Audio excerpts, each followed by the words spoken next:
Hey, más les vale recordar por lo menos este episodio. Hola, ¿qué tal todos? Y bienvenidos a Mejorándola Canvas, el nuevo ofrecimiento de Mejorándola aquí en el canal de YouTube de Mejorándola, donde vamos a hablar acerca de tecnología, videojuegos y todo aquello que le interese a cosas de geeks. Los veo.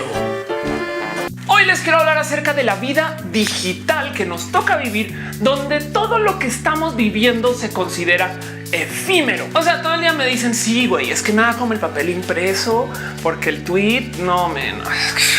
La verdad es que leer online, pues no lo tienes en tu mano. ¿Cómo será la tecnología digital para guardar información de útil y de práctica que más bien nos ha permitido vivir un boom de franquicias que no le tocaron a nuestros padres? Hemos pasado por sagas infinitas que no existían. Lord of the Rings 6 pelis, Star Wars 7 películas, Star Trek 11, Avengers y X-Men, todo Marvel lleva por más de 15 películas, 6 Batman. Bueno, está bien, 25 James Bond, tenemos unas Toy Story, vienen lo que sea Misión Imposible, está Harry Potter, Twilight también, Insurgente, Divergente, Nacionaligente, Platsigente. En fin, es un chingo de seguimiento al canon. A esto le podemos sumar todas las historias que están sucediendo en videojuegos. Más de 100 juegos de Mega Man, más de 80 juegos de Nintendo para Mario y por lo menos unos 40 que son de la saga de Mario. Ni hablar de Sonic, ni hablar de Final Fantasy.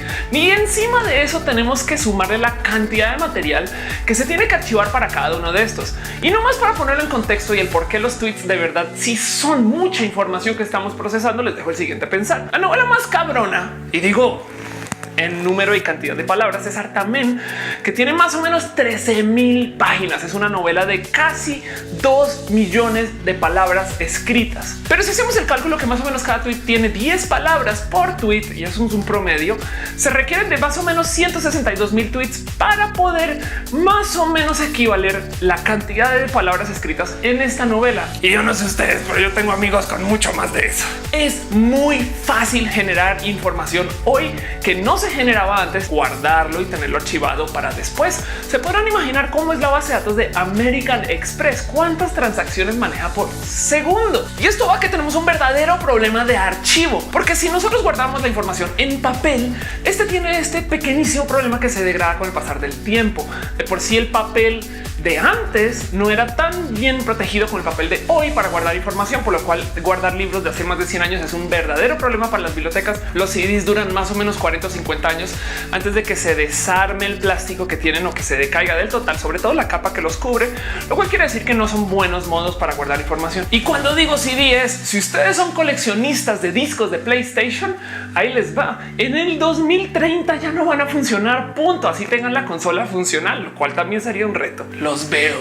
Los discos duros se estima, si están en modo activo, que duran 4 años y si no, no van a durar 50, lo cual quiere decir que si guardas toda tu información en disco duro, igual tienes que estarla reescribiendo una y otra vez. La cinta magnética dura 30 años. Si ustedes tienen un cassette que alguien les regaló en alguna situación amorosa por allá en el 86, ya no sirve, se pierde esa información. Es un tema súper complejo para proyectos como archive.org o el Wayback Machine, que por si no lo conocen es una pasadita por Wayback Machine. Pueden ver ustedes cómo se veían las páginas en el 90, en el 96, en el 98, en el 2000.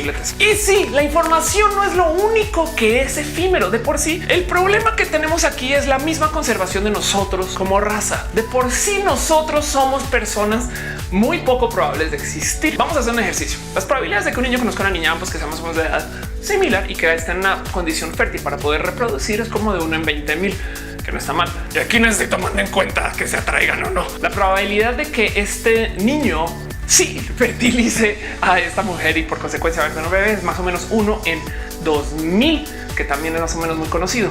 Pero luego la probabilidad de que la esperma se encuentre con el huevo y de verdad si fertiliza es más o menos de 1 en 400 cuadrillones, que lo vuelve de por sí un milagro. Pero nosotros no somos las primeras personas en el planeta. Y encima de eso, la probabilidad de que nuestros ancestros hayan tenido todos hijos a modos exitosos, porque no fuimos las primeras personas en estar en el planeta, es más o menos de 10 elevado a la 45,000, o sea, es 10 45,000 ceros, lo cual quiere decir que la probabilidad de que nosotros estemos aquí, porque todas esas anteriores son compuestas es de 10 elevado a las 2.685.000. Casi imposible. O sea, no más para que entiendan más o menos la cantidad de átomos en el universo conocido es de 10 elevado a la 80. Que la estadística va más o menos así. Si se reúnen 2,5 millones de personas a jugar un juego de dados y todos tienen dados con 1 trillón de dados y lo avientan, es el equivalente a que de repente todos den el mismo número. Esa es la misión del conservador. De paso, tomémonos un pequeño detour de Ofelia para explicar otras cosas. ¿Por qué los conservadores se llaman conservadores? Ofe, porque quieren conservar la raza. Técnicamente la mente conservadora lo que está buscando hacer es conservar la reproducción de la raza para que nosotros podamos seguir existiendo en este milagro que es la vida. Por eso están en contra del matrimonio igualitario, en que ellos sienten que los matrimonios deberían de estar formados para reproducir solamente gente que está casada. Ya saben exactamente cuál es su misión. Y justo el plan es no dejarlo, porque nosotros podríamos desaparecer como raza si no tenemos esta mentalidad. Y bueno, en otro lado, el matrimonio se llama matrimonio porque es cuando la madre se encuentra con el patrimonio, que es el que tienes pertenencia. Ofe, lo cual quiere decir que en este sistema efímero de vida, lo más probable es que nosotros nos destrocemos porque no tenemos este sistema de reproducción constante, pero que además tenemos un problema de bienes y de recursos que nos lleva a guerra, que nos lleva a abusos, que nos lleva a desigualdades y que encima de eso nos lleva a el mismo sistema de creación efímera de información. Habrá mucha gente que piensa que es mejor darle reboot a las cosas. De hecho, siempre que hay una catástrofe, así sea económica o así sea de clima o así sea por motivos externos, hay un poco de boom económico porque la gente se sienta a hacer producción, lo cual quiere decir que existe un fenómeno que se llama destrucción creativa. Técnicamente nosotros ya comenzamos un poco con la destrucción creativa porque nosotros ya hicimos uno de nuestros hijos sintéticos que son nuestra reproducción como raza, y es este fenómeno que le llamamos los robots, porque ahorita nosotros estamos preocupados de en qué momento los robots se van a adueñar de nuestra vida y nos van a controlar y demás, cuando la verdad lo que va a comenzar a suceder es qué pasa cuando ellos tengan a sus propios robots. Entonces la raza humana es efímera, la creación de los planetas es efímera, la creación del universo es efímera, toda la información que guardamos es efímera. Que existe. Les dejo este pensar. Cada año nuestro cuerpo cicla todo el material que lo crea. Tus huesos de hoy no son compuestos para nada con los mismos átomos de los cuales están compuestos hace un año más o menos, pero se estima que cada 5 años cicla toda la producción atómica de nuestro cuerpo, lo cual quiere decir que nosotros somos una unión de ideas que se comunica por medio de genes o de una unión efímera del momento y luego desaparece. Pero acá seguimos. ¿Qué carajos somos? ¿Qué es nuestra información? En menos de 20 años, la naturaleza se adueña de las ciudades y nosotros nos desaparecemos. ¿Qué carajos somos? En menos de 50 años perdemos todas las vías y se caen los edificios que están parados por temas telúricos o por temas de que las mismas plantas se los vuelven a tomar. ¿Qué carajos somos? Y si le damos más o menos 10,000 años, que todavía sigue siendo muy joven a comparación de la existencia del planeta, más del 90% de las creaciones humanas desaparecen del total. ¿Qué carajos somos? Lo cual me trae un poquito otra vez a la mentalidad del conservador que está buscando justo además que nosotros vivamos más allá de nuestro momento de muerte y explica un poco el por qué existe este fenómeno de verdad tenemos que cuidar cómo somos como raza. Para lectura más profunda les recomiendo darse una pasada por Battlestar Galactica y entender un poquito cómo funciona todo el dilema de los silos. Mentiras, es un novelón, es un novelón. No lo vean, todo lo intenso debe de ser efímero. Y esto es el por qué lo que hacemos hoy importa más que lo que haremos en 100 años, porque igual no vamos a estar. Yo soy Ofelia Pastrana, of course, en Twitter. Déjenme aquí en los comentarios cualquier pensar que tengan acerca de la vida efímera y de cómo nosotros estamos, pero igual no estamos. ¿Y qué piensan ustedes de sus creaciones? Yo sé que mis creaciones están aquí para mí hoy. Los quiero mucho. Vamos a leer preguntas. Okidoki. Para Paul Castelvania, que dice: la próxima generación será la generación endeudada hasta el cuello. Sí, y de hecho hay que tener en cuenta un poquito que el tema de las deudas nos viene persiguiendo desde hace mucho tiempo. El solo hecho que exista una bolsa de valores quiere decir que de por sí nuestros papás ya funcionan con el sistema de deudas y más bien lo que ahorita es mucha deuda personal. Antes teníamos bancos intermediarios que técnicamente estaban ahí para evitar este sistema de mucho riesgo personal, pero muchos decidimos tomar el riesgo nosotros y sacar los préstamos nosotros. Y no trabajar como tal en comunidad, sino más centrados en cada quien. Y por eso es que nos estamos endeudando tanto ahorita. O sea, la deuda igual va creciendo, pero técnicamente piénsalo así. es dinero que se está robando la generación aún más a futuro, que en algún momento algo se va a tener que solucionar ahí. Para Jeffrey Lelagel, que pregunta el cómo se comparan las audiencias en tele y en YouTube, y dice los bloggers famosos como Yuya podrían superar los programas de mayor rating. Sí, y esto pasó hace mucho tiempo. De hecho, es raro pensar, pero yo, por ejemplo, manejo algo así en el orden de 150,000 seguidores en Twitter, y es pensar si lo reuniera en un solo cuarto. Y seguramente hay una cantidad de cuentas de spam y demás. Entonces, saquemos ahí. Pero si lo reúnen en un solo cuarto, ¿cuánta gente es? No, la dimensión de los números entonces se pierde mucho cuando estás en el Internet, pero hay que tener en cuenta que técnicamente y en la superficie tienes muchos más números. ¿Qué pasa en tele, en cine y en radio? Sobre todo porque viene desde una historia de producción muy vieja. Hay glamour. Entonces te dejo este dato. Hay más dinero en la industria de videojuegos que lo que hay en cine, pero es por el 3 veces el tamaño de industria. ¿Sí me explico? Si mal no recuerdo, me lo puedo estar inventando. Hay 30,000 millones de dólares en el tamaño de la industria del cine y hay 90,000 millones de dólares en la industria de los videojuegos. ¿Y cuál es la que tiene los Óscares?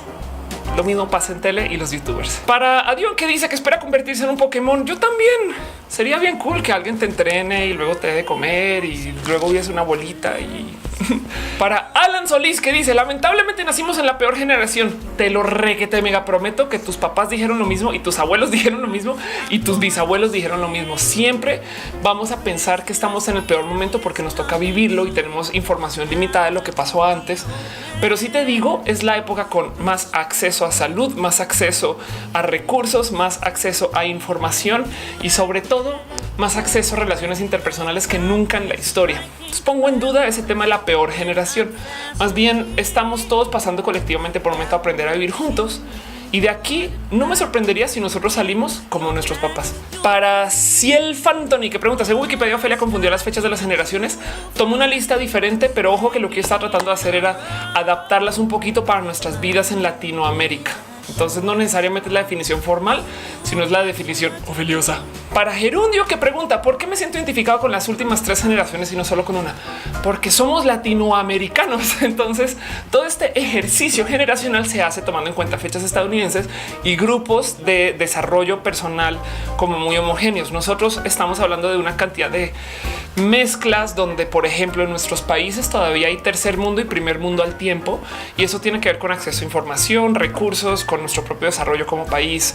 Casos como por ejemplo Colombia, que vivió por una gran expansión monetaria cuando abrió las fronteras y permitió importaciones, y de repente de golpazo llegó mucha cultura y muchos productos que no existían. Es como imagínate cuáles son las divisiones generacionales en Cuba, sobre todo ahora que Cuba va a cambiar muy drásticamente. Y ese era un poco el punto del video. Para Sofía, que dice ser de la generación Y y que tiene la duda de qué pasará con nosotros al crecer. Muy bien, te dejo un pequeño tip nomás como de ruquita. Es mejor si piensas el futuro como algo que tú haces en vez de algo que te sucede. Y en eso, más bien la pregunta es qué vas a hacer de tu futuro. Arráncate a hacer cualquier cosa para centrarlo, y si no sale, te haces a otra, y si no sale, te haces a otra, y no esperes a que las cosas te sucedan alrededor. Para Cristian López, que dice somos un híbrido de generaciones. Eso era el punto del video, que estamos súper mezclados porque Latinoamérica es muy compleja y aunque hay como bloques definidos y son lo que se explica, también nosotros tenemos una gran mezcla de actividades porque nos criamos segundo y tercer mundista o primer mundista, y entonces luego tuvimos educación de otro lugar y tenemos amigos de otro lugar y esas cosas. Yo soy Ofelia Pastrana, @ of course en Twitter. Déjenme más comentarios